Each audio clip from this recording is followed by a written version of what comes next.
What's going on, everyone? Got Bruce Wayne and Joey Justice with me. Right, buddy? Bruce gets the couch. King gets the couch, right, buddy? Right, bro? It's Bruce Wayne's birthday tomorrow. Everyone wish Bruce Wayne a happy birthday. He turns 6 tomorrow. It's your last day. I can fit on one hand, bro. How's everyone doing today? I haven't done a live in months. Months and months and months.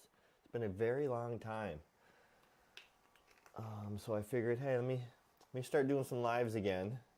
See how they go. Bruce, Lisa, this is happy birthday, bro. This is happy birthday. I don't know what I'm going to do tomorrow with him yet. March 1st is his birthday, which is tomorrow. So we'll probably go get him a cake. We will see. We did one of those pup cakes for Justice at one of the local raw feeding stores. They sell dog cakes. Bruce ate 3/4 of it. Justice ate 1/4 of it. So I'll probably get Bruce that because he absolutely loved it. Not healthy by any means. Don't recommend giving it to your dog all the time.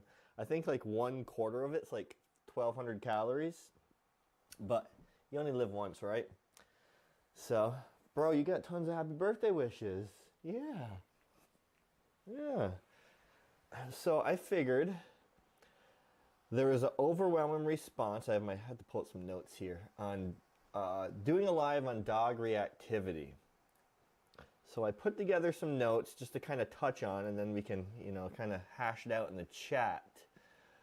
So one thing is a lot of people get reactivity and aggressiveness confused.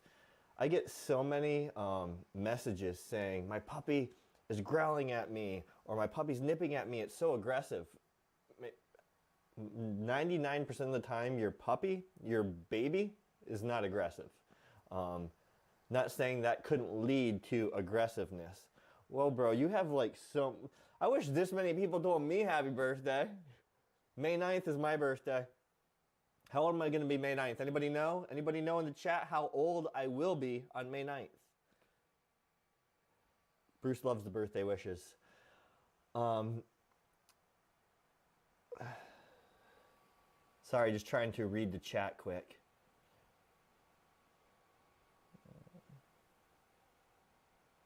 Hey, Raisin here. What up, bro? Thank you for joining, Ray. So, wow, Jordan, you are my new favorite friend. Jordan and Verdelli. No, I'll be 45. I'm 44. But I appreciate your kindness. Melinda got it right. I will be 45 with a mind of a 12-year-old. Man, it's crazy. Time goes by so fast. Oh, May 10th. Look at that, Elijah. All right. So a lot of people think, for example, they get confused between aggressiveness and reactivity. So 99% of the time, if you have a puppy, it's not aggressive. It could turn into aggressiveness if you don't handle it, but it's not an aggressive puppy.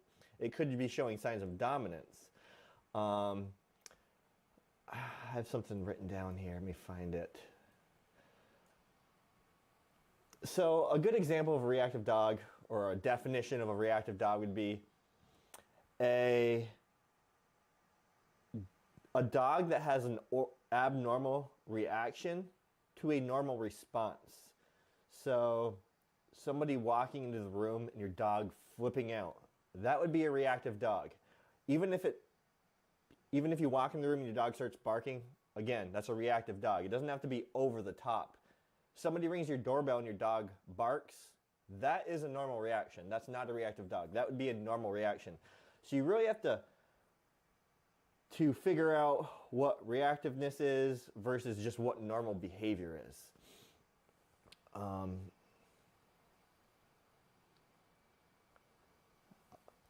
I hope the courses are helping you, Ace. So when it comes to reactivity, every dog's different.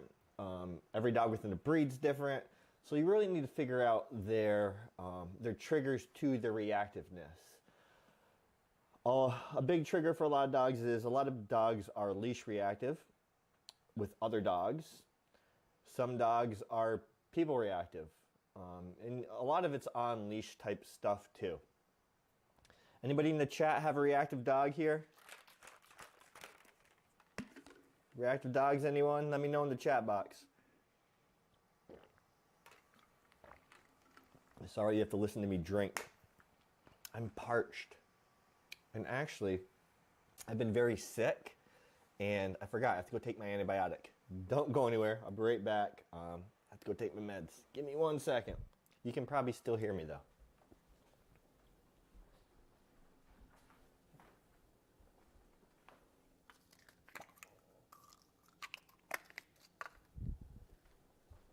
And I'm coming back, coming back. Don't go nowhere. I've been sick for like going on 3 weeks now. I ended up getting a cut on the inside of my gum, which caused a bacterial infection. I've been in rough shape.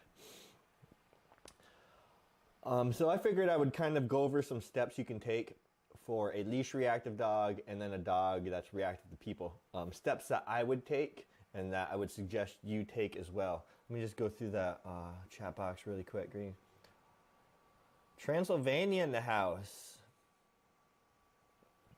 Indy in the house.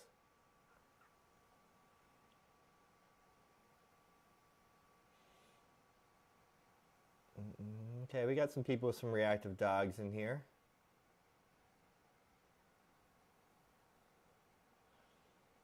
Well, March 6th, Elijah, give your Corso our love. Yeah, Bobby, a lot of dogs don't like being eyeballed. That's I'm not saying it's an excuse to let your dog get away with being reactive in those situations. Bruce is the same. If you like stare Bruce down and then Bruce has like these amazing eyes and people just want to stare at him. So a lot of times people come up to a dog to pet them like this, and that's a huge trigger. Wow, thank you, Mystic, so much. So kind of you. And guess what? Mystic Lady bought Bruce Wayne a pup cake. So Bruce Wayne thanks you, Mystic Lady, very much. I will use that to get Bruce Wayne his cake tomorrow. So just typically a lot of dogs don't like being stared at in the eyes, and then add on top of the fact somebody's coming at them in their face like this, a lot of them are reactive. I'm going to cover leash reactivity first, and I'm just going to go through my notes I just typed up just before this to keep me on track because I get easily sidetracked. My brain doesn't work like the normal brain sometimes. Just putting that out there. And then what I'll do is I'll go through the comments and then kind of help answer some of you guys. And remember, this is just general information. Every case is different, so I would handle every case differently. But this is, what are you doing, bro? Why you got an itchy face? Stop itching your face on my foot. So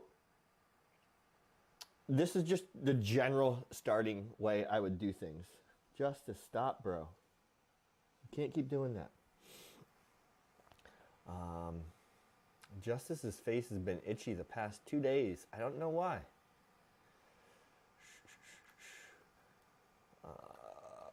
A big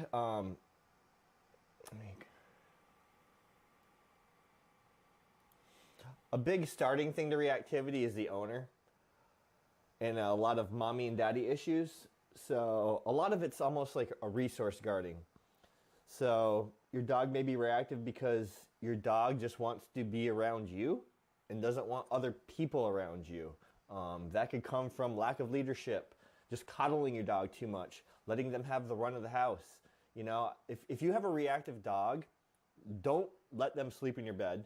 Don't let them on the furniture. Just really tone things back and establish yourself as a leader, and your dog should be earning everything. So it really starts with your training at home. You really need to start to think do you let your dog get away with everything around the house? Does your dog run around, do whatever he wants with no rules? Because I'm sure you don't let your kids run around the house with no rules. Yeah, a lot of people still let their dogs just do whatever they want. Kara and I run things very militantly here. We're always drilling the dogs. Even if we're in the kitchen cooking, we'll just randomly make one of them sit and stay and like hold that stay. Or if we're making their food, we'll make them sit and stay in a certain spot. You should just be drilling your dog all the time, because every time you're with your dog, you're literally training your dog to do something you want them to do or to do something you don't want them to do. So just remember that, because it's very easy to start training your dog to do something that you don't want them to do inadvertently. So by doing that, what you're doing is you're establishing yourself as a leader. So you're building that leadership, because you want your dog to look at you for leadership. You don't want them to just be making decisions on their own.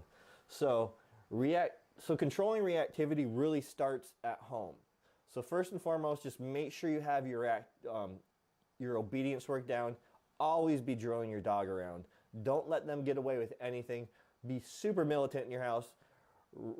Just if your dog is giving you issues, like a lot of reactivity issues, like I said, no furniture, definitely no bed. Not saying that eventually you can't work up to that, but start at the ground level, like legit, and then work your way up. The second thing is, a lot of people, when they have a reactive dog, they know when their dog's about to react. Therefore, if they go out on a walk and their dog is leash reactive, they're already going to have a nervous sense of energy about them, because they don't want their dog to react. They could be embarrassed. They just don't want their dog to be pulling and lunging and looking like an a-hole. So that in itself, you have to be able to work on your own energy, which I can't tell you how to do that. You need to work that out for yourself. But you need to be calm and confident. If you're calm and confident, your dog's going to more than likely look at you as a leader, look at you for decisions. If you're nervous, anxious, the dog's going to sense that, which is going to put the dog in a nervous, anxious state. Therefore, when they see this trigger, they're definitely going to react, and it's going to be very hard to control them. So, let's talk about how I would handle if Bruce, for example, Bruce is like the most amazing training dog ever. He's the dog that I'd want around helping train other dogs. So let's say my dog was reactive to other dogs on leash. This would be a perfect scenario how to set it up. You can't teach a dog something without having them do it. So you have to put your dog in situations where you know they're most likely going to react. Meaning, if they're leash reactive around other dogs, you have to get your dog around other dogs. There's no way around it. You can't just practice this at home with no dogs.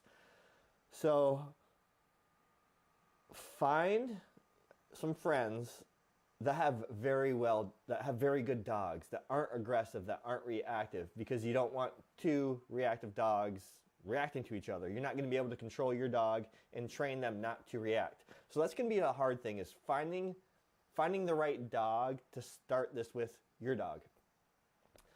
So let's say you have a Bruce Wayne, a friend who has a Bruce Wayne, not reactive, super good with dogs,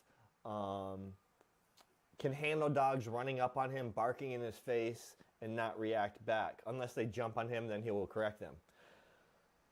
If you can find that golden dog, make friends with this person and try to get them to help you in this situation.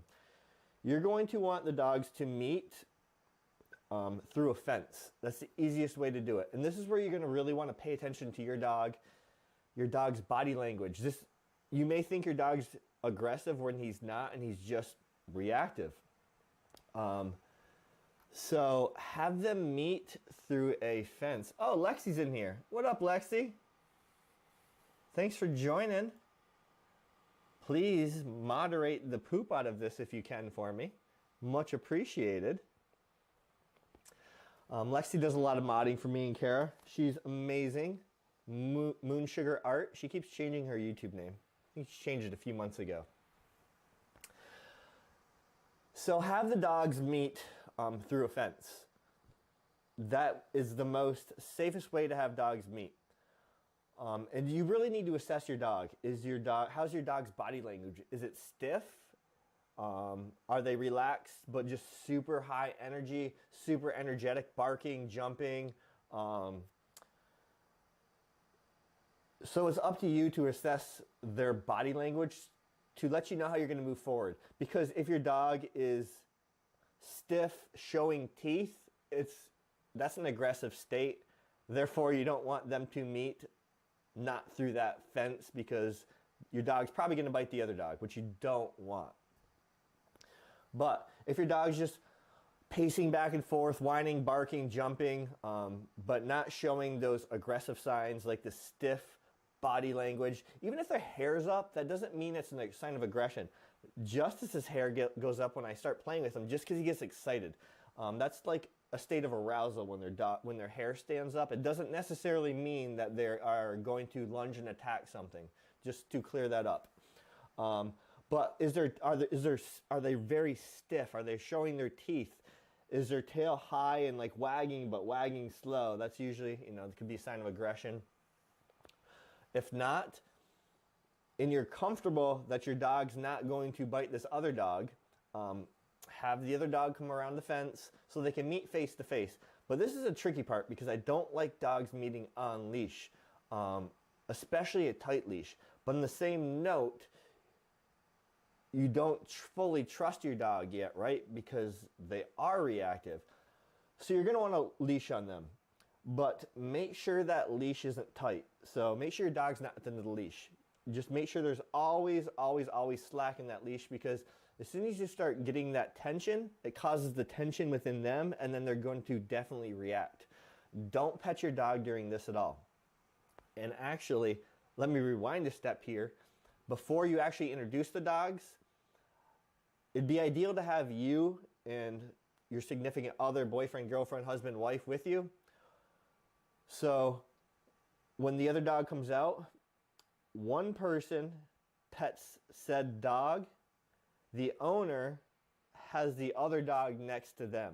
That way this dog sees that this dog's friendly. You're accepting it into your circle, into your pack. Therefore, they should accept this dog into your pack. Also, petting another dog is a trigger for a lot of dogs. So that's a good way to kind of tease out if your dog is being jealous because you're petting another dog, right? So dogs are meeting and your dog is still flipping out. Like, okay, what do you do now? You know your dog's not aggressive. They met through the fence. It wasn't showing signs of aggressiveness. They are meeting in person. Your dog's just basically hard to control, not necessarily aggressive. This is where you're going to have to correct the dog. Treats aren't going to work. And treats aren't going to work because treats work in certain situations, but not in all situations. If you have a high reward treat, and then I just have this mouse in my hand, and the dog's like wants to play with the mouse, but I have like a piece of rotisserie chicken. Yeah, the dog's probably going to not want this, and it's going to want this piece of rotisserie chicken. If a dog has its eyes locked on another dog and is reacting, barking because it wants to go meet this dog or just be a dog and see what's up, that treat probably isn't as high of a reward as going after at this other dog. Therefore, they're not even going to pay attention to this treat. It's not going to work. So you have to correct the dog. And a lot of times people don't know how to correct their dog. And it's very simple. You have a leash on, you collar pop them. You know, I don't have a leash and collar in here. I'd put one on Justice and show you.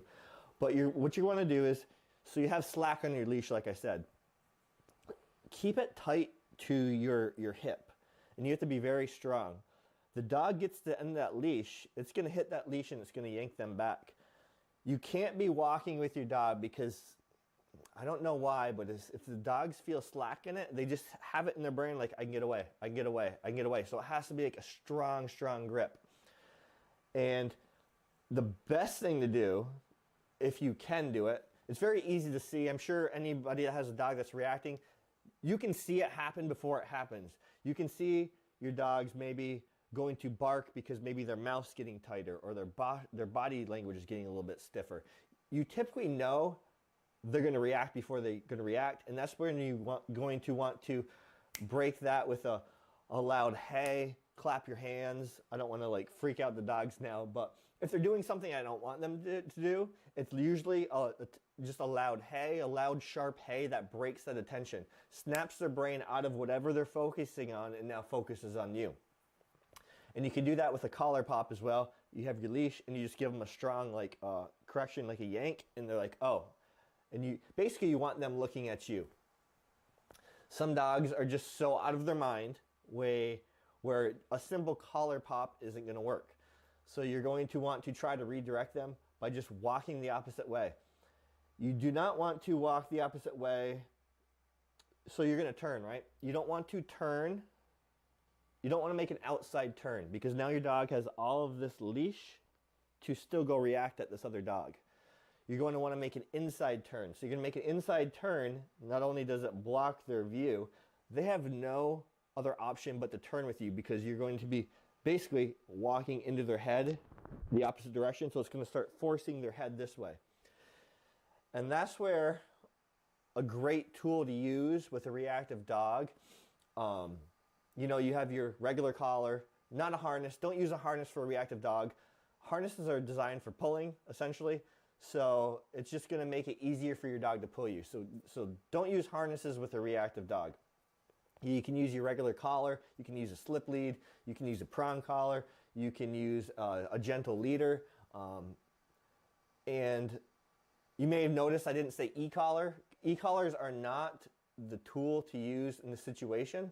And I've seen actually e-collars, I'm all for e-collars when they're used properly. The issue is too many people misuse them and then they create all these issues in their dog, all these reactivity issues, aggressive issues. So no matter what you're using, just make sure you're using the right tool for the job and make sure you understand how to use said tool. With a gentle leader, the great thing about those is it's like the thing that wraps around their muzzle. If you pull on that, their head's going wherever you pull. So it's very easy to have them break eye contact from whatever they're reacting to. All you gotta do is walk the other way and the dog has to go with you. Be careful with this because you can give your dog whiplash. If you're sitting there correcting your dog and it's jerking their head backwards, you can injure their neck. That's where I like to use a prong collar personally.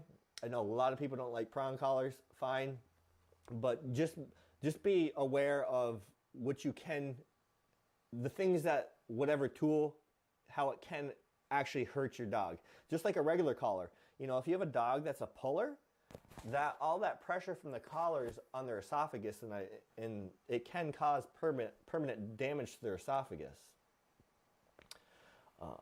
Where was I? Sorry, got on a tangent about different tools to use.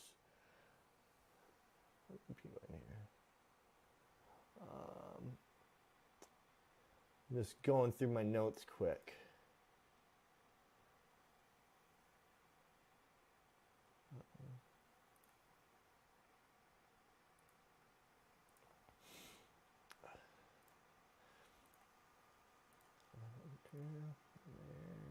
I got through all my notes without even looking at them.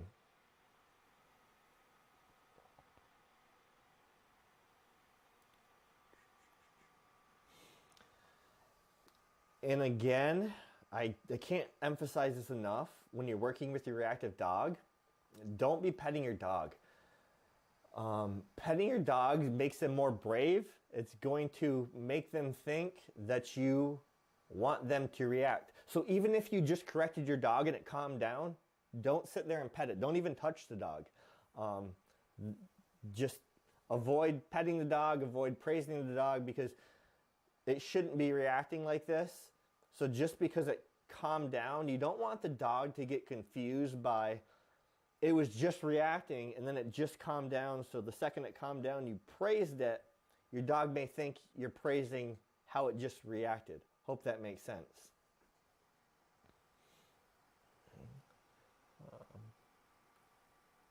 Where am I? I was on gentle leaders, right? And another thing too is, I have written down here, I almost forgot. You may want to muzzle on your dog when you're doing this with other dogs, unless you are completely sure your dog isn't going to bite another dog. Having a muzzle on the dog will make the other person feel more comfortable, and it even may make you feel more comfortable because now you know that your dog can't bite another dog. And the good thing about that too is you'll get to see if your dog is trying to bite another dog. Just because your dog has a muzzle on doesn't mean it's not going to attempt to bite. Your dog doesn't understand that that muzzle is not allowing it to bite whatever they want to bite. So you'll still see them trying to bite if they are aggressive.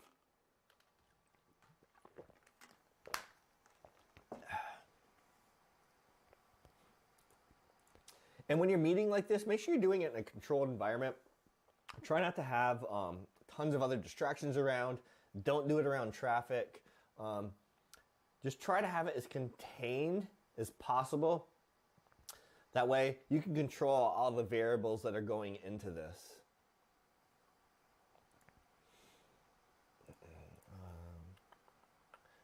So before I get into people reactivity, I want to read through the chat quick.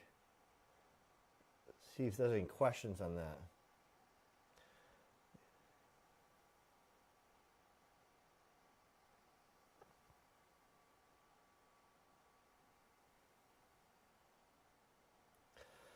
So Lisa's Corso just got thrown out of doggy day camp because she was very reactive. Okay. And Lisa, so your dog's only 5 months old.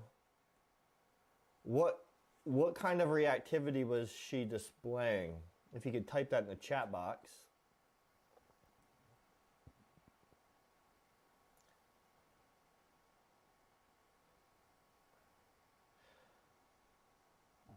Mine's against people she's already met, or even if they're already inside, and she's let her pet them. She'll bark and growl if they use the bathroom and come back out or go into and out of a room, okay? I'm going to get into people reactivity next.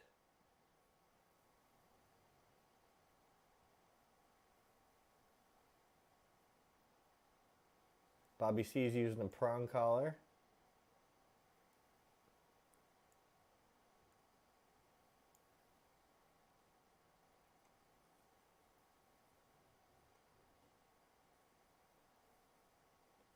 This dog camp issue was out of nowhere. How do I socialize her if no one's willing to socialize her? So to answer that question is, you don't have to bring your dog to a doggy daycare to socialize her.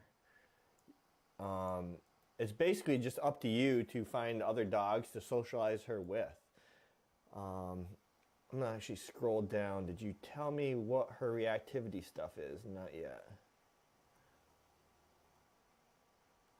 So if you're still here, Lisa, let me know like what she was doing at daycare. It could just be just normal rough play. Corsos play rough. These guys play rough together. And I let it go because they like to play rough. The only time I stop it is if I can tell it's getting too competitive. If it gets too competitive, I just shut it down with a loud hey, and then I'll just tell them to sit down and lay down and they do it. Let me see here.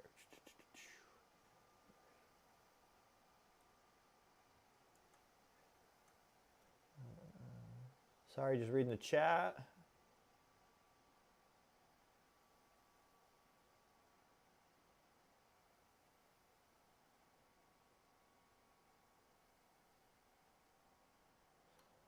No, Ray, we haven't been looking for a gym.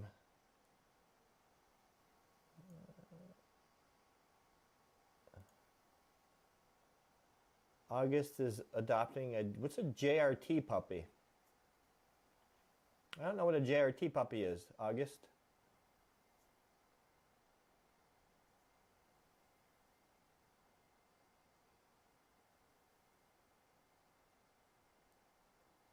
Shay, you should be happy that most of the training's on you. You're going to be the head leader.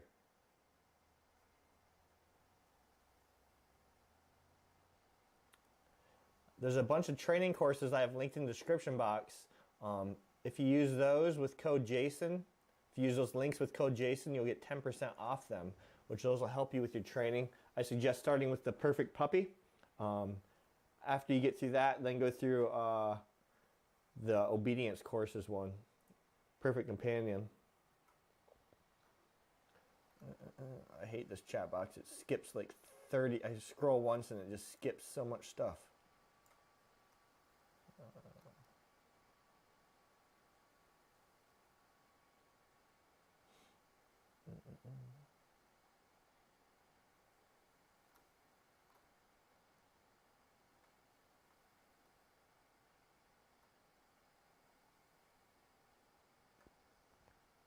Okay, so Leash.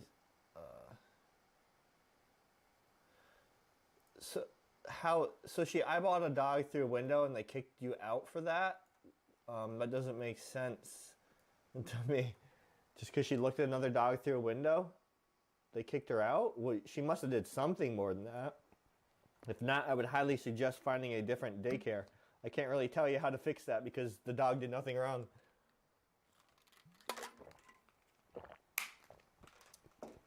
But the best thing to do to help with just overall reactivity with people, with other dogs, is start them the moment you have them. Start them day one. Those first 12 weeks are so crucial to socialization. Not saying that your dog still isn't going to end up reactive, but it can help tremendously cut down so much reactivity just through socialization, through experiences. Okay, so I'm going to get into people reactivity quick. With people reactivity, again, you're going to want to try to figure out their triggers. Is it a certain look? Is it a certain race? Is it a male? Is it a female? Beards, hats. Anybody hear that? It's Justice sleeping. They both are very loud sleepers. They'll bark, growl, whine in their sleep. So you just try to figure out your dog's triggers with people. What causes them to react? Like I said, a lot of eye contact coming at dogs like this. So if you have a reactive dog and you want to, how do you introduce them to a stranger so they're not reactive? An ideal scenario would be, again, you and another handler, wife, husband, boyfriend, girlfriend, a good friend that's good with the dog, anything like that. So you're going to want two people. And then you're going to want one person who has the dog on leash. You're going to want, move here. So if I had Just on leash, I'd want him behind me. I don't want him in front of me. I want him behind me. I'm going to put him to sit and stay. The other person is going to go up to the person they want the dog to meet. I don't want to roll over Justice's feet. They're going to go over to the other person, give them a handshake, fist bump, a hug, preferably. Hug would be the best. To let the dog know that, look, hey, there's nothing to be protective over. Don't guard. There's nothing to guard over. We're accepting this person into our pack. Therefore, you have to accept this person into our pack because the leader just accepted said person into pack. A lot of times this goes so far in your dog being less reactive to this individual. Is it 10%? Is it 80%? Is it 100%? Who knows? But it definitely helps. I have a couple videos up where I've done this. When Will was here last March, me introducing Bruce Wayne to Will, that's how I did it. I put Bruce in the stay. Bruce is barking because there's a stranger on the property he's never seen. Totally normal. That is not, I wouldn't even count that as being reactive because that's not normal. Somebody, on our property that he's never seen.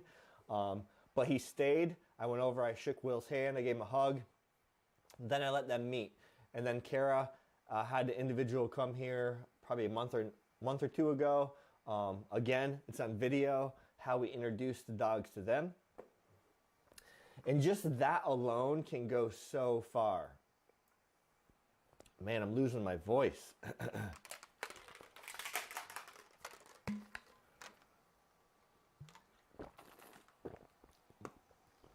Now, the person that is holding the dog needs to be correcting the dog if it's not staying. Like, let's say you have it on a sit and stay and it's not staying. Just like with the other dog, collar pops. I guess it really depends on the level of reactivity. Is your dog sitting there barking? Is your dog pulling in the leash? Is your dog jumping like just out of control? So let's just say it's like mid-range reactivity.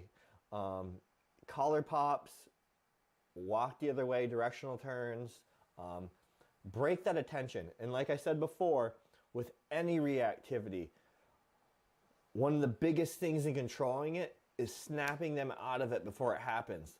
So if your dog's sitting there in a sit and stay, the other person's up there meeting and greeting this person you want your dog to eventually meet, the person with the dog really has to be paying attention to the dog's cues. Are they starting to stiffen up? The second they start to stiffen up, you yell at your dog like a sharp, loud, hey, no. Because they are about to react. Try to get their attention on you, not the other people. Also, I hear notes.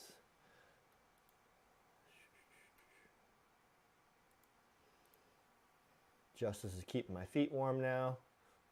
Laying across my feet. So next step is you need to have, this is where I would say use treats depending on the situation. If you have a fearful dog, definitely 100% use treats. Basically, have the stranger give them high reward treats.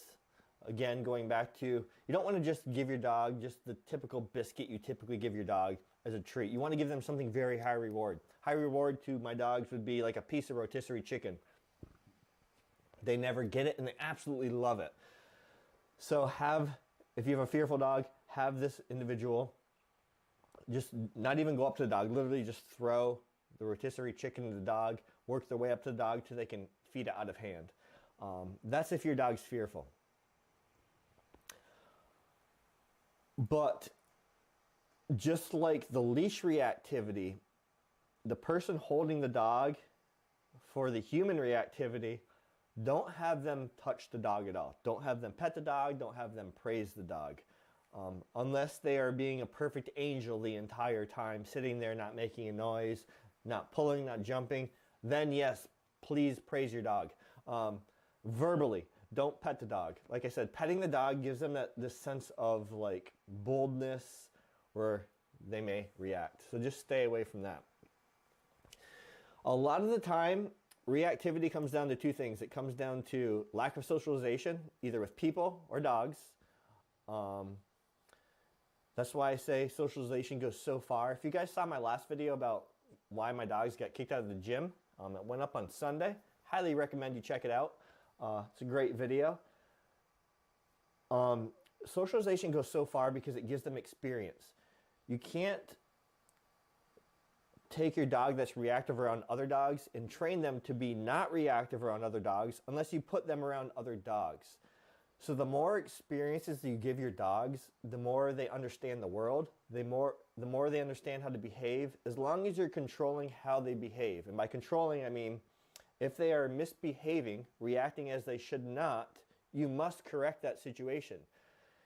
If your dog's barking and lunging at another dog when you're walking down the street, you don't want to distract them by giving them a treat, because the treat, they're probably not even going to want it because the other dog over there is a higher reward than the treat you have.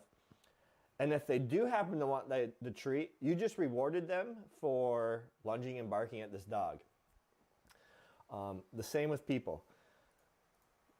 Don't reward unwanted behavior. Don't have hands on a reactive dog. Like I said, it'll make them more bold. And a lot of this also can come down to like mommy and daddy issues. I had a perfect, I wish I had the DM. I don't know what it said verbatim, but it said something along the lines of what we're talking about now. We have a reactive dog. And she DM'd me saying we do everything we should be doing. You know, my dog's reactive in this situation with other people. I pamper my dog. I treat my dog how I should. As like right there tells me they don't understand how to treat their dog because they said they pamper their dog. You shouldn't be pampering your dog. Your dog should have to earn everything it gets. Bruce Wayne earned that spot on that couch through good behavior, through proving himself. He wasn't allowed on the couch when you first got him. Justice has earned his way into the couch if we didn't have Bruce Wayne. He's a very good dog. The reason we don't let him on, he can go on this if Bruce isn't up here, but the kitchen or the living room couch is Bruce's couch. I can do a whole video. I have done whole videos on pack hierarchy. People say, oh, you can't have two male dogs. They're going to kill each other, blah, blah, blah. Well, I can have two male dogs. They're not going to kill each other because I'm the leader, Kara is the leader, and we run the house a certain way so the pack hierarchy stays. It goes myself, Kara, Bruce, Justice. That's why we don't let Justice on the couch because that's Bruce's space. So just keep there from being tension. That's how we run things, and it's been great. But if it wasn't for Bruce, Justice has earned his place on the couch. We don't give our dogs just free reign of anything they want. They have to earn everything. And just doing that can go so far in your dog looking to you for direction versus your dog just taking direction on their own. Okay, I'm going to scroll up here a little bit and just look through these comments. I want to answer some of these quick. Elijah Washington, it's wild how energy is so important and how dogs read energy. Yes. Like I was saying, if you're nervous and you're tense and anxious, you're going to project that onto your dog, and your dog's going to be even more reactive.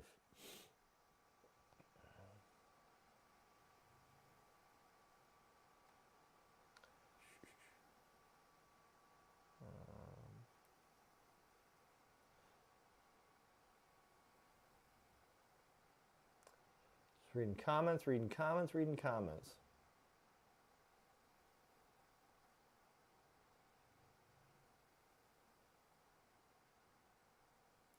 Shay, yes, socialize them day one.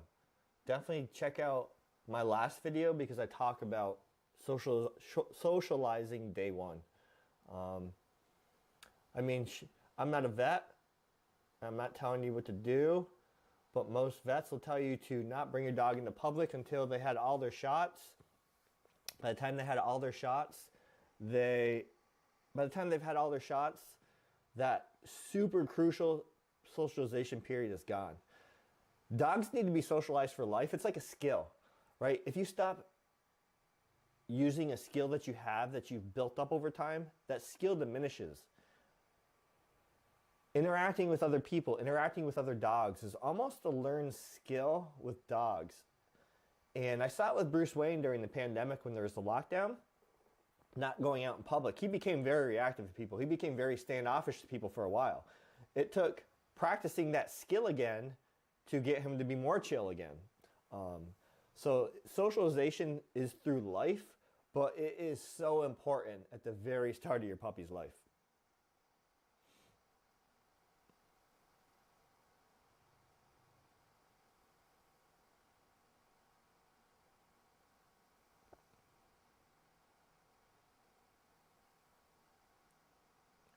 Let's see.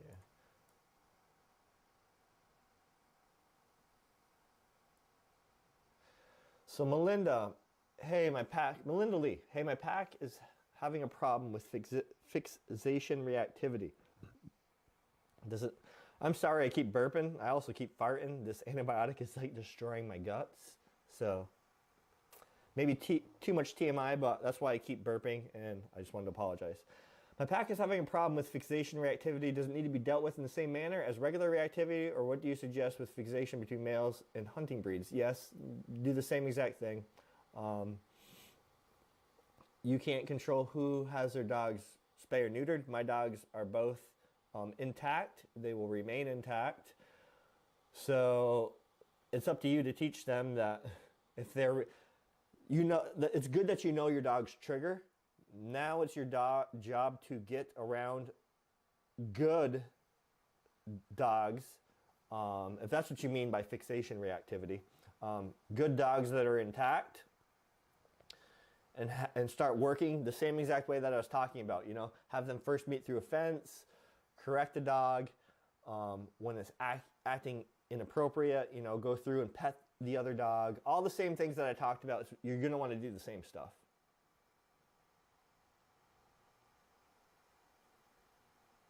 My Corso's 10 months old and is great when we go to the dog park, but when on leash, gets reactive. That's why I don't like dogs meeting on leashes. And that's why I said when you have the two dogs meet, make sure those leashes aren't tense. Make sure there's like slack in the line. You can always do this also with a long line, but you just definitely want to make sure that a fight doesn't start. So it's murky water. Like myself, I know my dogs. If I knew the other dog was kind of reactive, and after I base the situation, I would probably have them meet off leash. If I had a feeling that the other dog may bite one of my dogs, I'd have a muzzle on the other dog. There's so many different scenarios, and it's not like a one-size-fit-all approach. That's what's hard about this kind of advice. So I'm just kind of giving general advice here without actually knowing the situation. I have been doing consults with people. I don't advertise it because I only do so many a week. So there's really no need for me to advertise it. If you're interested, though, feel free to email me. My email is in the description box. Agri Video NL. We have a Coffee Corsos too. She's 13 now, and we get medicine for her elbows because she walks not good. When she was young, she works with us on our farm. 13. Wow, that's amazing. I'd be blessed if these guys live to be 13. And that's what happens, 13's old for any dog, especially for a giant breed dog. So arthritis starts kicking in. Try CBD. I'm going to pull up a CBD I just started using with these guys. I'll show you on my phone. So the website is called Colorado Sun HPC. Actually, I'm going to pull it up. I forgot I can screen share. Let me pull it up for you guys. Let me find it here. Let me pull it up and I'll screen share it. Colorado Sun CBD. Okay. So I actually talked to the owner on the phone. She was extremely nice. They're a small mom and pop company. Let me switch over to screen share. Screen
and I do recommend their stuff. I've used it on Justice too. I used half a dropper on Justice, and it just made him super calm, like super calm, because he's a very energetic dog. So if you have a dog that has anxiety, I would try that. If your dog is stiff, having some elbow issues, give that a shot. I always try to go, not always, scratch that. A lot of things I try to go the holistic route. And I don't say always, because things like flea tick medication, I go the pharmaceutical route. I do not want my dog getting Lyme disease. I have Lyme disease, it's horrible. So I'm kind of like a stickler on that. I did a video on that recently too. I use some Periodica Trio for all those that are going to ask. Where were we?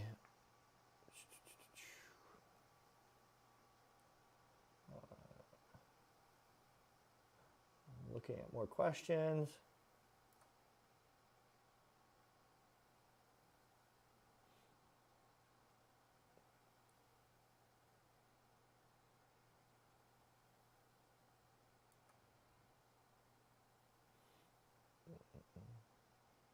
Joyful dog services. Socialization of humans, dogs, environment is not interactive. That is more obtaining neutrality of the stimulus, and also knowing you are the most important, valuable thing, not everything else. Yep, very good point. A lot of people think that socialization is like people petting your dog, people meeting your dog. That is great, and I always recommend that. Hands-on puppies, try to get them around people. He's leaving us. What a jerk. But a lot of times I will socialize the dogs and just not let people pet them. Just because in the same note, you don't want your dog to think that every time it sees another dog, it has to go meet that dog, or sees a person, it has to get pet. So there'd be days where everybody could pet Justice and Bruce, and there'd be days when nobody could pet them, and they're just observing the environment.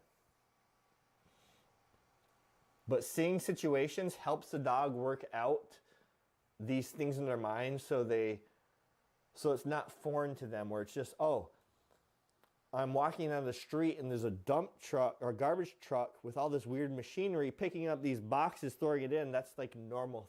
That's normal day-to-day stuff. And that just helps your dog work that out in their head. Observation goes very far.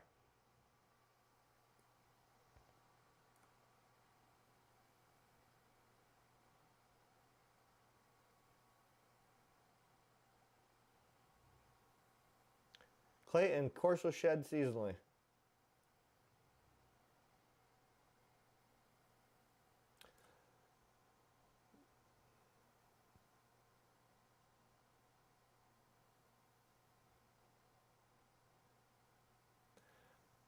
Bobby C, what do you think the best way to bring people into the home? Okay, check out, I'll go through it in a second, but also check this out.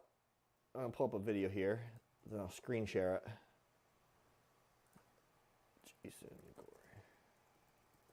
I don't know what it's called, so just give me a second.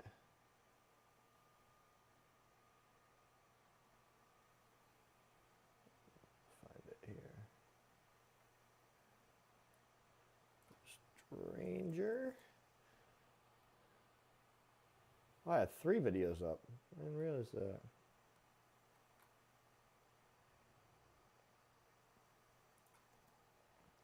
Okay. Unleash the trust. Safely let strangers in a home with a dog. So I'm going to screen share this.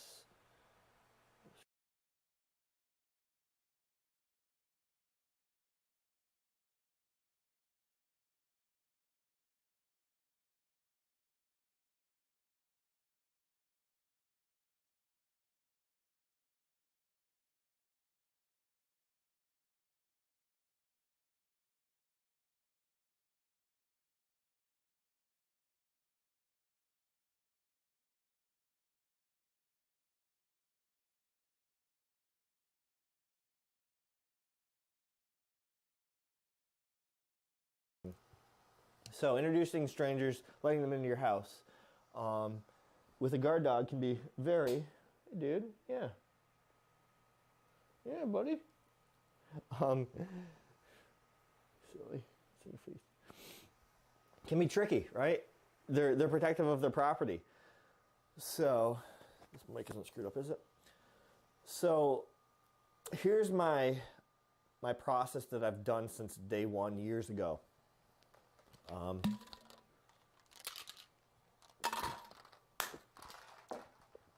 First,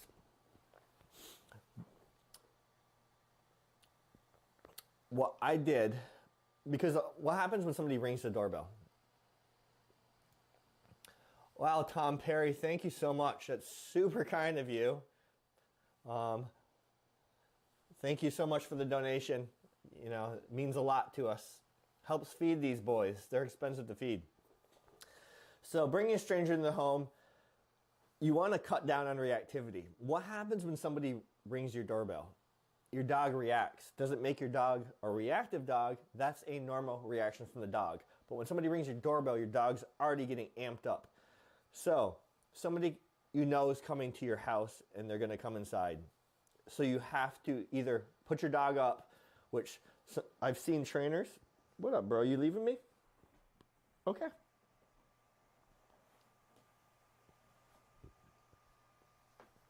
I've seen some trainers say, oh, if you have a Corso, you won't be able to let people in your house. You have to put them up. Not the case. Fake news. People come over all the time. Bruce, I need some space here, bro. I need some space. Yeah. Sorry, Bruce is distracting me. So first and foremost, let this person know. Don't knock on the door. Don't ring the doorbell. Instead, text you when they arrive. That way, hopefully, and then keep your dog away from the window. That way they don't see somebody come up the driveway and get them all level 10 ramped up. Okay? So step one, a stealth entry. So I have a garage. So when somebody comes over, Kara will go outside. Thank you so much for the donation, Valley Girl. Very much, very, very much appreciated. I have clients who have Mastiffs, Coffee Corsos, and very large dogs. They're afraid to walk their dogs. The owner has PTSD from their dog's behavior. What do you say to those clients? Okay, I'll get to that in a moment. Let me just finish up this really quick, the steps I take. Bruce Wayne will Eeyore me. So, step one, stealth entry. Step two, a gentle introduction. By gentle introduction, I like to just have an audio introduction first for Bruce. So, Kara went outside. I'm going to use this example on the video I referenced for you guys to go watch. Kara went outside to meet this girl. Bruce now knew there's another person on the property because Bruce and Justice could hear them, right? They're outside. I had the garage door, like the door you walk through, not the man door, I think it's called, open, but not where Bruce could visually see. You were just staring at me because I'm your leader. Yeah. So now Bruce is getting a little, what's going on? Some little gruffs, under his breath. Now I bring Bruce out. I put him on a sit and stay. I tell him to leave it. You really want to work on your leave it commands. That can go so far with so many things. So you're going to mark the behavior, leave it. Now, if he barks, if he reacts, I'm going to correct him because he should not be reacting because I told him to leave it. He gets one leave it. Anything else, you better leave it. I had Kara hug this individual. So now Kara is accepting this girl into the pack. I kept Bruce in the stay, kept Justin in the stay. I'm comfortable that they're going to stay, so I walked away. If I wasn't comfortable they would stay, then I would have Kara hold the leashes. I went up and I hugged Allison, who came to visit, who's probably not watching, but if you are watching, Allison, I'm glad you made it to Seattle safely. So now I've accepted Allison into the pack. So now my dogs have to accept Allison into the pack. Not necessarily they're going to, but they're just being dicks if they don't because the leader accepted this person. Therefore, they need to accept this person. So I take a few minutes, just kind of chit chat, let the dogs off leash, let them smell her. We tell the individual, just pay no attention to the dogs. Don't give them the time of day. They don't deserve the time of day from you because they haven't earned to get the time of day from you yet, right? When I meet a dog, I usually don't even look at them. I just completely ignore them. It's like, whatever, you're a dog. I don't care about you. You're not important to me. try to educate that individual. A lot of it comes down to educating the individual as well. They don't need to be high-pitched voice. They don't need to be all hands-on. They don't have to be petting the dog. Just ignore the dogs. And this is another thing I never hear other trainers talk about. Going into the actual house. Have this individual go into the house before the dogs. It's just easier to bring someone into your house and have the dogs follow versus the dogs in the house, in their home that they protect, and have somebody try to get through. It just works so much better, just having the dogs follow you in. And then, like I said, lay down the house rules for the individual. Tell them how to behave around the dogs, how you want them to behave around the dogs. The dog should not be jumping up on people. How do you fix jumping? Knee the dog. And I don't mean like, I use my body a lot when I train dogs. I got the cutest thing right now. Oh my, hold on a second. I need a picture of this. You guys got to see this photo. Can you guys see this? That is Justice. That's Bruce Wayne right here, and Justice over here cuddling Bruce Wayne. Yeah, that's cute. I completely lost my train of thought. People in the house. Oh, okay. So yeah, I use my body a lot to train the dogs. I'll walk into my dogs. Justice was notorious for being under my feet, for standing in the way. If Bruce or Justice, I have a very small house. If I'm walking down the hallway and they're standing in the middle of the hallway, I literally walk through them because I rather have control of my body hitting them. Like, I don't mean hitting them, hurting them. I don't want to move them. Like, I'd rather be able to like bump them, shove them out of the way in a controlled manner versus me not seeing them, stepping on them, falling on them, breaking a leg, one of their legs stepping on them. They need to know I'm coming through, you move. I'm the leader. I shouldn't have to walk around you. You should walk around me.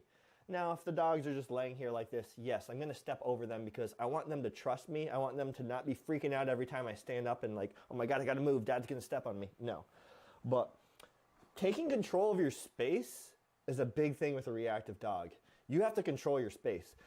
So, like I said, no jumping on individuals. Tell the person, show them what to do. If the dog jumps, the knee comes up. And you're not kneeing them in the face where you're hurting them. But no, they're going to run. They're going to get hit in the chest with a knee. They have to understand that that's not proper behavior. So lay down the ground rules. And that's basically what I've done to bring individuals over to the house. And it always works. Now, if you can't control someone's energy, you can help by prepping them, telling them how to act, asking them the proper questions like, are you comfortable with big dogs? If they're scared of dogs, it's probably not going to work out so well because now they have this weird energy about them, so the dogs are going to react. So it's, again, a case-by-case basis. So let me go back to Valley Girl. I have clients who have massive Coffee Corso and very large dogs who are afraid to walk their dogs. The owner has PTSD from their dog's behavior. What do you say to those clients? Well, first, what's the PTSD from? They're afraid to walk their dogs. Is it because their dogs are so reactive it like pulled them, knocked them over, just like they literally can't control their dog? When I work with people and I'm very straightforward. I suggest being straightforward to these clients, Valley Girl. They have to be able to walk the dog. The dog has to get walked. So it starts with working through their own issues, like what caused them to be afraid to walk their dog. And then they're eventually going to have to, maybe not jump right into the fire and walk their dog down a busy area with tons of dogs off leash and stuff like that, where their dog is definitely going to react, but they have to start somewhere. So have them start walking their dog in the woods if they can, down an empty path where there's nobody around. Start small, start working your way up, but it has to be done. They have to walk their dog. They have to be able to work with their dog. If not, that dog isn't for them. It's just not. And a lot of people, the sad thing is people get dogs all the time that they're not equipped to handle. That's one thing I've always hated about the channel is people, since day one, they see big old bear, cuddly Bruce Wayne, and now they see, big old cuddly Joey Justice and think that's how this dog came, and it's not. Yes, it comes from a good temperament and breeding, but it really comes down to the leadership, the training, the time spent, how we run the house. So people, no matter how much I say it, it doesn't get through to them, and they think they're going to get a Corso and they're going to get what I have right here, and it's not the case. I hope that helps, but Valley Girl, just be straightforward with them. Tell them they must be walking their dog.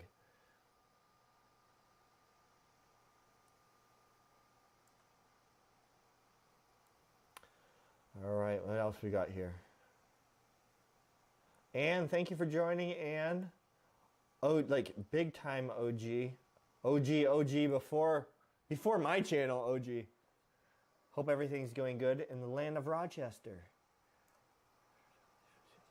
My female Rottie's reactive on leash when we see other dogs on their walk. She will cry and pull, go near them. I correct her, but she's still doing it. Correct her harder. Go through the steps I talked about. This is where it's hard to do it when you're just walking, right? You need to set up the scenario. So set up a scenario with a good dog, because your female Rottie is going to react, right? So it's really hard to work on this when you're just out on a walk. It's going to be unexpected. You're not going to be equipped to handle it. So just basically go through the steps I talked about in a controlled situation where you're setting everything up, where you're getting around, where you're having somebody meet you with a dog, where they can meet through a fence and you can take these steps. That's pretty much the only way that I can really recommend that you start controlling that. And now you can have her on a leash, and she can go to the end of that leash, but bam, correct her when she gets to the end, comes back to you, and just keep that process. It may take 30 minutes, it may take an hour, and it's going to take repetition after repetition after repetition to eventually the dog gets it. Oh, I need to be calm. But just trying this when you're just out freely on a walk, it's going to be very, very, very difficult.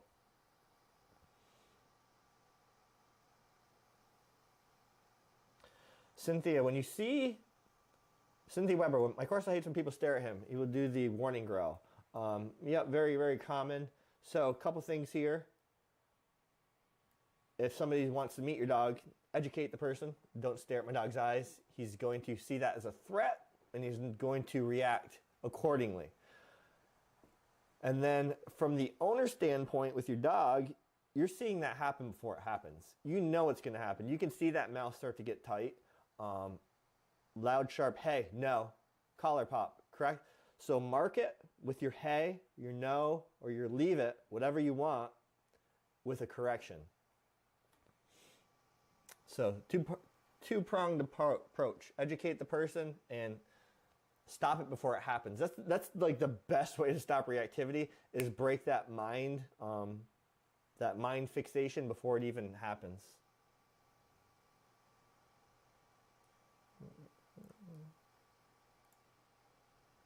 Swanee, thank you for the donation.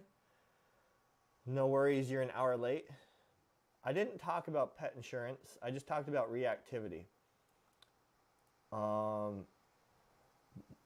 What experiences have you had with it, good and bad, and maybe you use? Rating reviews on any.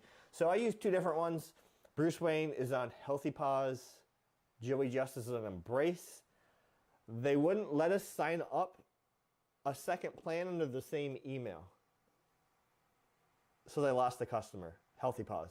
What are you doing? So my experience with them both, and this is pretty much across the board with almost all insurances. Our insurance with Bruce Wayne when he was a puppy was $80 a month. Every year it's increased. I think it's $220 a month now. This is the first year it has not increased. That is typical with all pet insurances. They always go up every single year. So it may look like a good deal at first, but then all of a sudden 2 years later you're paying this astronomical price, which I didn't realize 6 years ago. So you may just want to ask some questions. Hey, how much do your rates go up? Is there a guarantee where it's not going to go up more than X amount each year, X amount of percentage? Questions like that. How it works is we go to the vet. Once our deductible is met, they cover 80%. That deductible percentage that they cover is all based on the plan you choose. So we get the vet bill. We take a picture through the app, submit it through the app. Very easy, takes like 30 seconds. And then in 2 weeks, we usually have a check in the mail covering costs. It doesn't cover normal routine costs like your annual visits, checkups, spay neuter. It won't cover, I don't think, which I don't recommend. As many of you know, what else doesn't cover? Vaccines it doesn't cover, but highly recommend, because what happens if your dog gets hit by a car and it has to have a $20,000 surgery? Well, that insurance will probably cover it. So I'm a big believer in pet insurance and not asking people on GoFundMe to pay for your dog's health care. It's always been my thing. Hope that helps. And Embrace, it's basically the same thing. Do I like one over the other more? No. I hate all insurance companies. They all want to take your money and not pay, from home insurance, car insurance, health insurance. It's just how insurance companies work. But it's one of those necessary evils.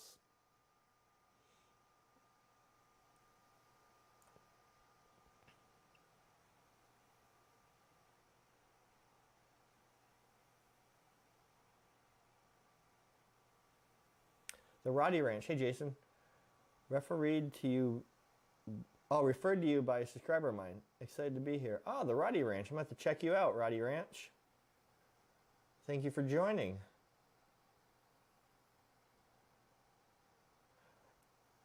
Oh, and if you have a reactive dog, going to a dog park is not the place to work on reactivity. It's like the wild, wild west. I don't like dog parks. You don't know what you're going to get.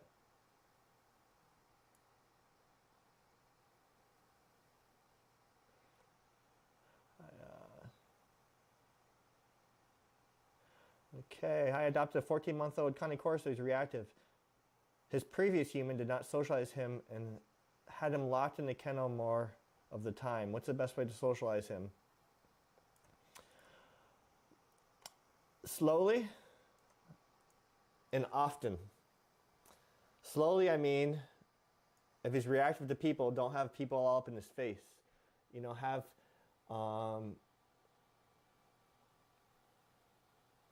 go in the public with your dog, have him observe. Have somebody with you holding the dog so you can go up and meet people from 20 feet away while the dog observes. This is where a lot of observation is going to really help your dog understand the world around them. And it's just going to take different environments, a bunch of different scenarios, and a lot of time. Don't expect overnight results. A lot of people want overnight results, and dog training doesn't work like that. You're not going to have that perfect recall within 12 weeks. And if you do, your dog's probably going to forget it a month later because it's still a baby. It just takes time. Just get out there, start socializing. Don't have everyone up in their face. Give your dog the respect and space that it needs right now, because it wasn't socialized. It's not the dog's fault.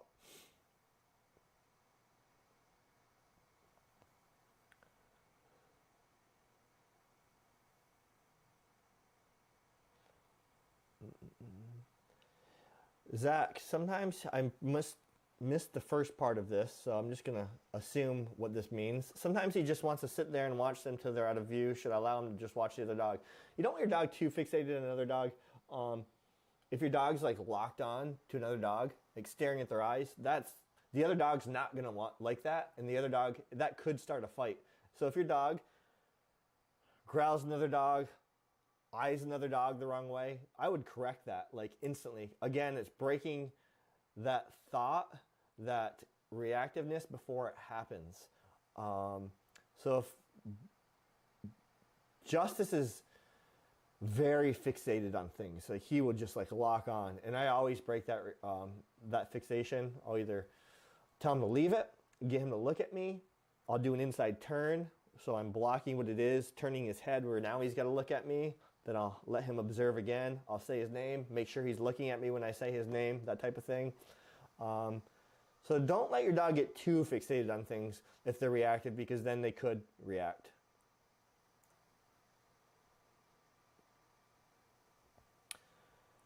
This is weird. I haven't done a live in forever.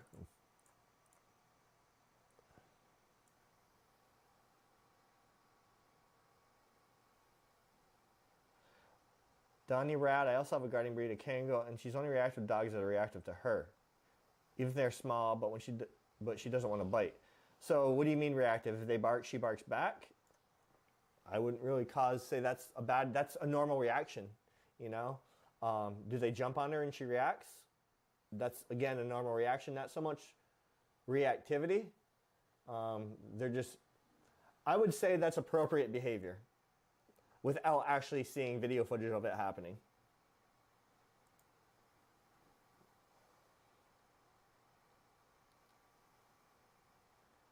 Douglas, thank you for joining. Justina, I'm glad you're here. You always make it to my lives from day one. You're amazing. I appreciate you.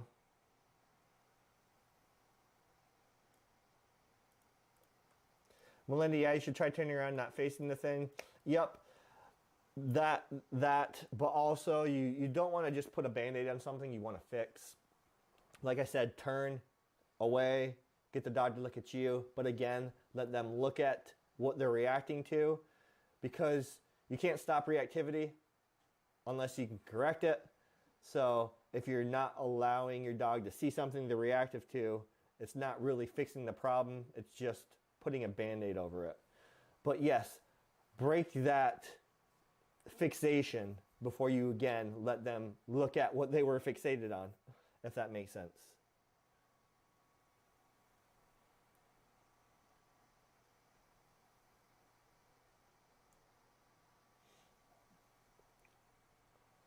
Oh, I love how you're a dog behaviorist, Valley Girl. Very awesome.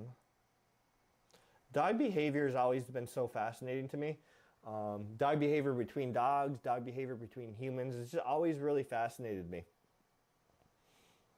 And when you understand dog behavior, like, it just makes training your dog so easy. Like, it just really does. And like little things that people just think are stupid just go so far with dogs. Like, I always have to remind Kara, not always. Sometimes the dogs will become less responsive to her. She'll tell them to sit. They may not sit the first time or the second time. And I literally say, Kara, stop talking to them in baby voices all the time. And 2 days later, she deepens her voice, you know, gets more stern with them, starts commanding them around. You'll be surprised how quick they start responding to her. Not only that, then they start following around everywhere. Like, oh, what's my mom want me to do now?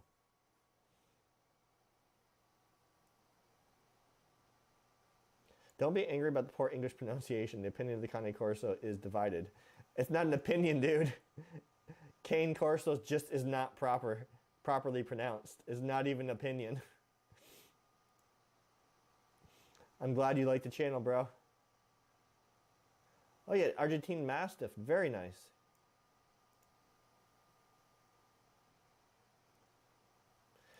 I'd like to know if you would recommend it to a not quite beginner dog owner with a child. I don't know much about the breed, so I am not the person to ask about that breed.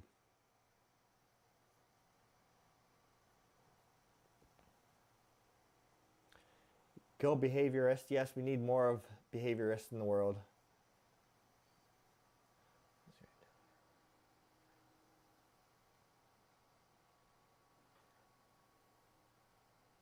Sorry, just reading comments. Don't mean to go silence on you guys.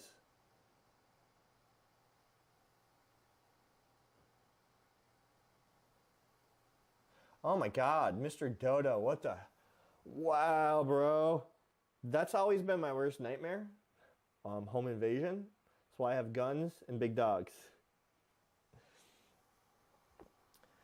My Corso Loki was great until the arm break-in and he had to do his job using teeth. I'll say no more. It took years to get him to be civil again as he was super aggressive after it happened. I can see that happening.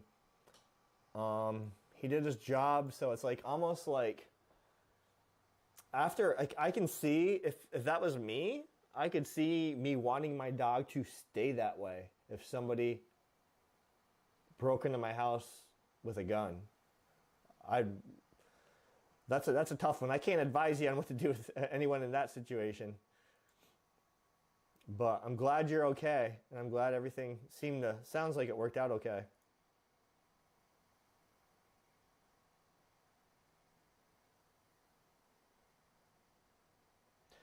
Melinda, I use any color to stop the fixation at the tunnel vision. Does that sound about right? I don't understand what you mean. There's a typo in there. Use any color. Retype that if you can for me, Melinda. I don't get it. Or if somebody else understands what she's saying, just let me know.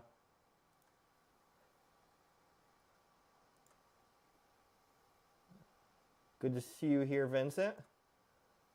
Trying to get through these before my battery dies. I always talk forever on these lives. I plan on staying an hour and then it's like an hour and a half later.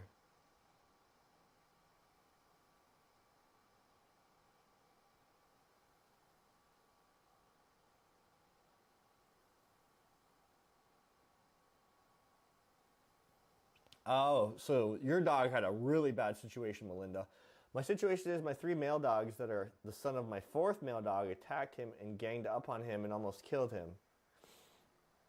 And that's where you're going to definitely want to hire a trainer in person to work with you. You're not going to want to do like any online virtual training. Get somebody that really understands the breed, that understands guardian breeds. Get a trainer that has worked with aggressive dogs, has worked with giant breeds before. Get a trainer that's not positive only. Positive only.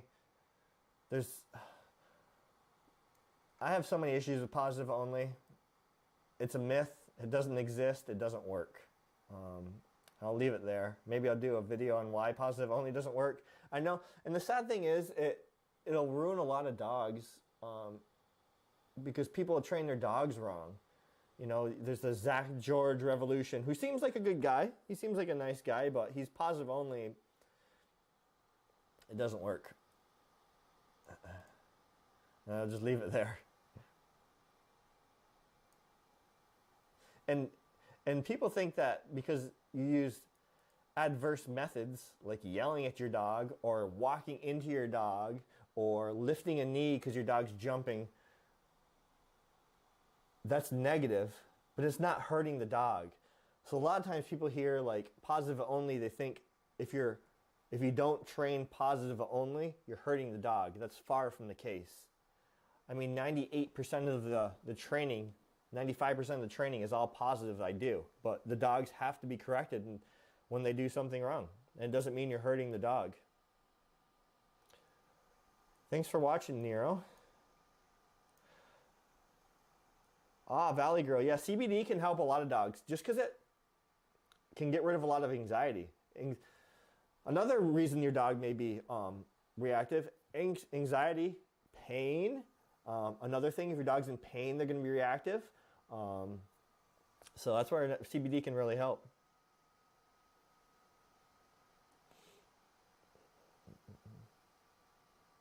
After this, would you please address Melinda's comment? I did. She needs somebody to work with her and her 4 dogs in person. And that's where maybe like, even like Tom Perry, thank you so much, bro. I'm just getting down here. Now I'm seeing Valley Girl. This is what I'm looking at right now, so you see. Let me see, display capture. So I'm just trying to scroll through all these comments.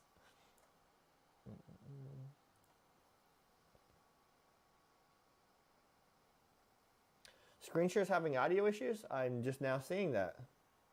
That's odd. Can you still hear me? I wonder if...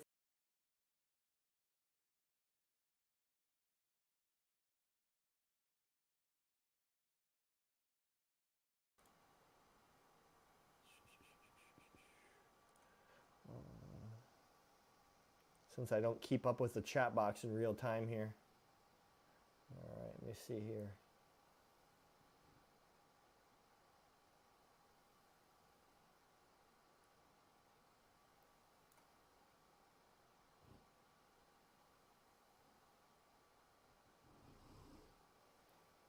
Yeah, with lives, usually you have to turn the volume up more. I'm just seeing that too.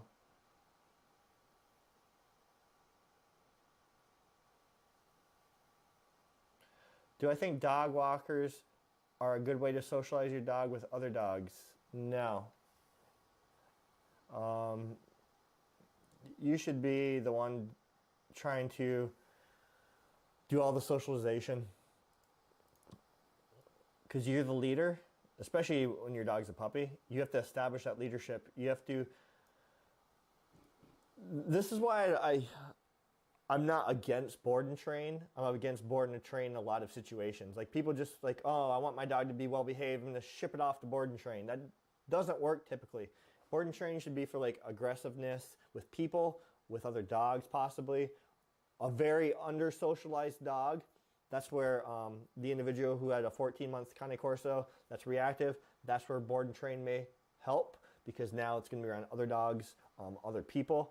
But typically, you want to do the socialization yourself.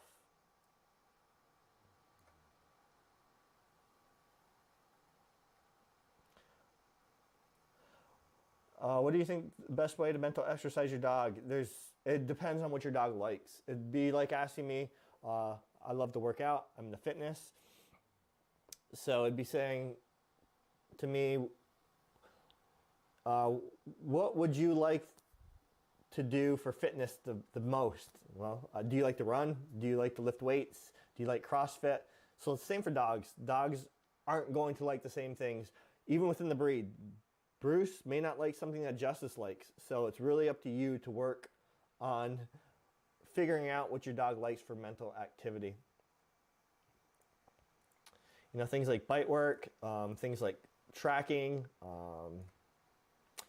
Another good thing is if you look in the description box, I have a link with a code for a weighted vest. That helps mentally stimulate your dog because it makes them feel like they have a job to do when you're going out for a walk. So it's a quick way to get some extra mental drainage out of them, throw a weighted vest on them.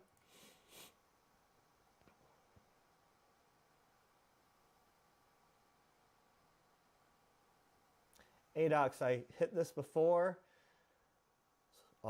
in this live already. So I'm researching now. Is puppy shots when it's okay to take your puppy out for walks in public places? Do you have to wait 3 rounds of shots? Like I said, you do you, but I did not take my vet's advice because if you take your vet's advice, then that crucial socialization period is over. And I was just smart with where I brought my dog, essentially. I'm not telling you to do that or not to do that. That's up to you and the chances you want to take by not socializing them and the chances you want to take by socializing them and bringing them to a place where they get sick. Yes, I did recommend not neutering the dog. I have M&M Squad. I have multiple videos on why you shouldn't spay or neuter your dog. All science-based. Just go to my channel, type in spay or neuter. I got 2 videos up on it. I don't have time to go into that right now. Trying to go through these quick because my battery has 8% left.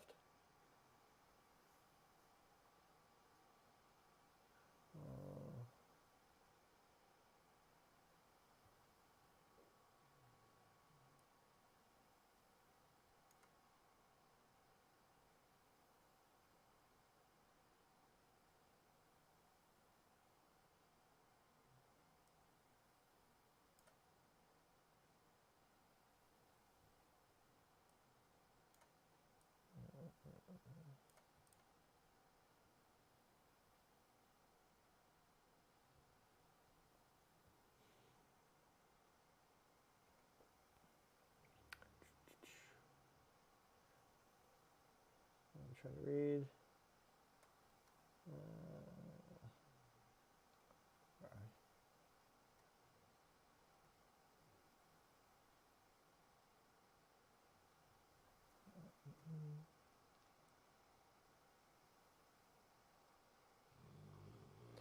Ant, I don't know if you missed the beginning of this. So Ant says, I have a French Bulldog, a harness. He wants to play with every dog. I tried to correct the harness pop, but doesn't respond. I feel like she's too small for any of the tool thoughts. Like I said earlier, talking about tools to use, a harness is a pulling device.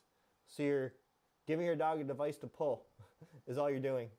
So you're not going to be able to correct your dog with a collar pop because it doesn't have a collar on, or a harness pop. It's not going to work. It's just not.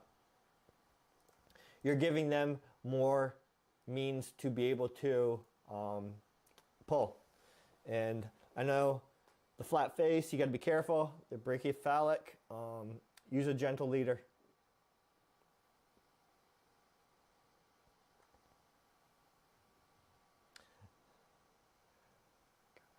Gaga for Gary pronounces Coffee Corsos properly. That's nice to hear. I always like it when people pronounce it properly.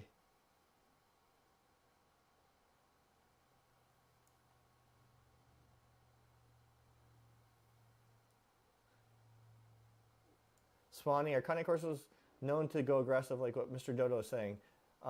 They're a guardian breed. People guarding and being aggressive is two different things. They're not an aggressive breed. They're not trying to go out and kill everyone.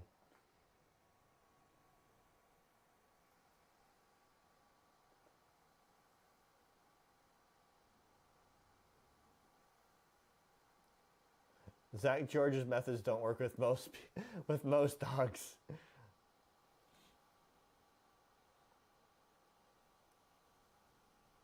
I have 5%. I gotta hurry. There's so many questions.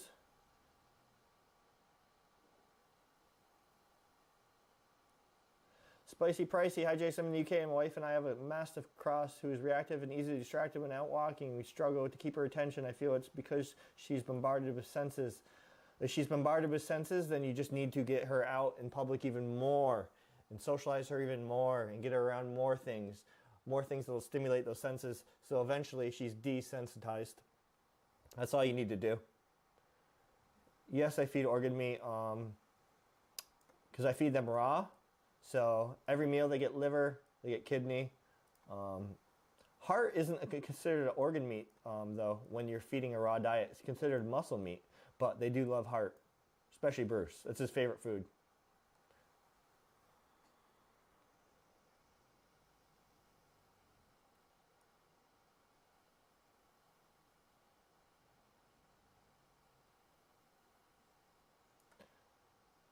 Just joshing about a big barker. It's awesome. Glad to hear. Save those joints in your pup. Thanks for following for so long, Amp. Very much appreciated.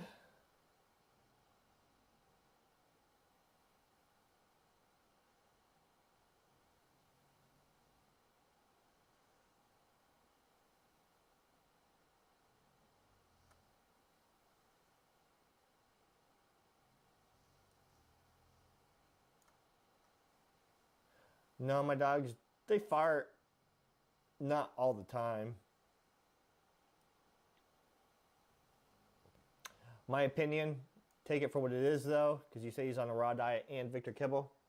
I'm not a fan of feeding raw and kibble. I would choose one or the other. Completely different rates of digestion. I've seen it cause a lot of GI issues in dogs.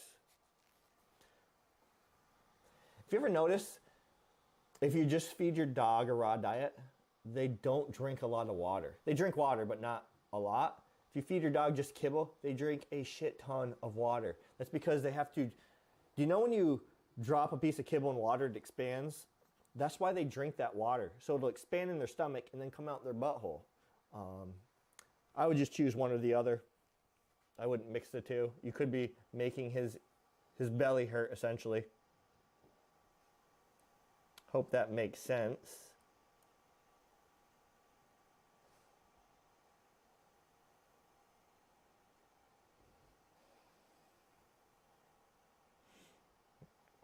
Use a gentle leader, Bo's Roddy Cam. Isn't that funny? You can't use a prong collar, but the military and police can use prong collars and e-collars.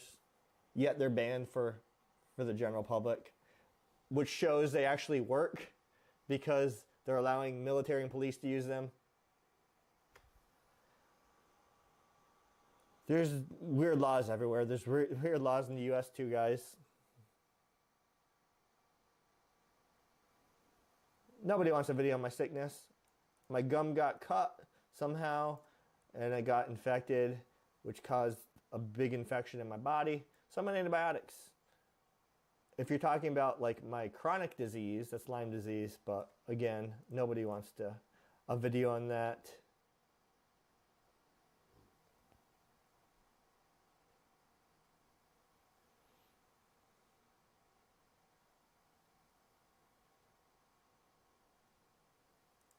I use prong too, Joe. All right, guys, I got a jet. Only because my camera's at 2%. I'd love to be able to keep, well, thank you, Dakota. I very much appreciate that. I care about all you guys too. You feel like a second fam. Before I leave, I'm at 2%, so I got like 2 minutes left max of battery. I'll keep doing these lives. I stopped doing them for months and months and months. I don't know if I'll do one once a week or once a month. I do enjoy doing them. I'm very rusty. Sorry about flubbing everything at the beginning, all my words and stuff. I'll get back in the habit. Everything I'm just associated with is linked in the description box. So we have this merch. So this is my favorite sweatshirt and Kara's favorite sweatshirt. She has one too. It's in black and red. This is also in t-shirt form. I also have this on a hat, which I have to order myself one. This isn't it. On a beanie. Tons of other merch. And then we have all of these training courses linked in the description box as well. Use 10% to save. Use code Jason to save 10%. I'm tired, guys. I've been talking a long time. Thank you for everybody that joined. Thank you for participating in the chat. Thank you for all the donations, guys. It means a ton. It goes so far in helping me, my family, the dogs. This is what I do for a living, so it comes in handy. I'm not sure what I'm going to do with Bruce tomorrow on his 6th birthday, but I promise I'm going to love the shit out of him.